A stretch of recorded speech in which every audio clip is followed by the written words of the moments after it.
Sorry sila. Yun na. Yes. Congratulations.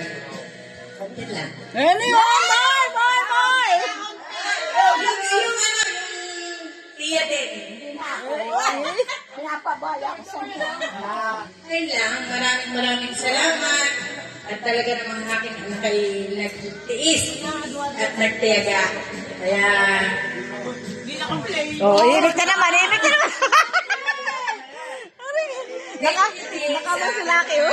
Kamag-anak. At talaga kami sama-sama. Thank you din sa aking kapatid at mga pamangkin na kahit malayo ay talagang sila ay nagpilit makarating din sa amin. Love you uli, anak. Yun naman siyempre.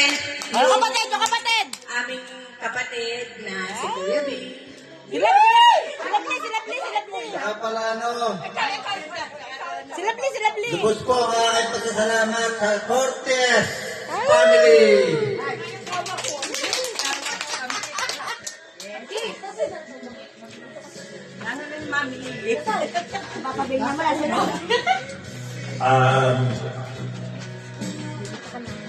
Isa sila sa mga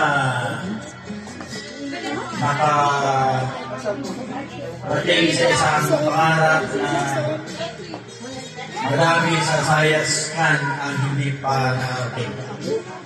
Sana magsilbing challenge ito sa mga bata na sumusunod. Sina Kambal, sina Rian Ray, sina EJ, yung mga ibang pinsan niya, mga ibang pamangkin niya. Sana magsilbing ito isang example. Dahil pagka wala na kami mga matutunda sa buhay nyo, kayo na lang. And you achieve your goal, which is education.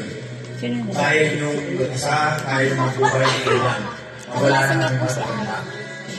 Sa ngayon, kahit nag-graduate ka na, nahihirapan ako maghanap ng trabaho, lalo na yung mga tinatapos.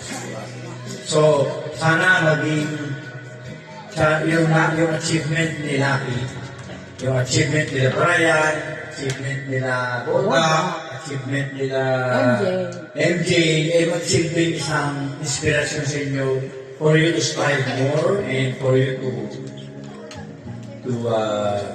work hard para makamit din yun. Okay? Lucky, you are very hardworking. You are very... Iiyak na yan. Your patience is so long, nagkikis ka, kahit na mulan, kahit na pumasahe mo, kahit na sapatos niya, bukas na, kahit na yung pantalon niya, tas-tas na, pero lasal na. Yun lang. So, nakaral siya, and na-realize namin sa school, he got so many friends who respected him not only because he is a graduate but because he is a very friendly person. Na ugaling science. Ugaling science with friendly. So, Lucky, good luck to your next journey.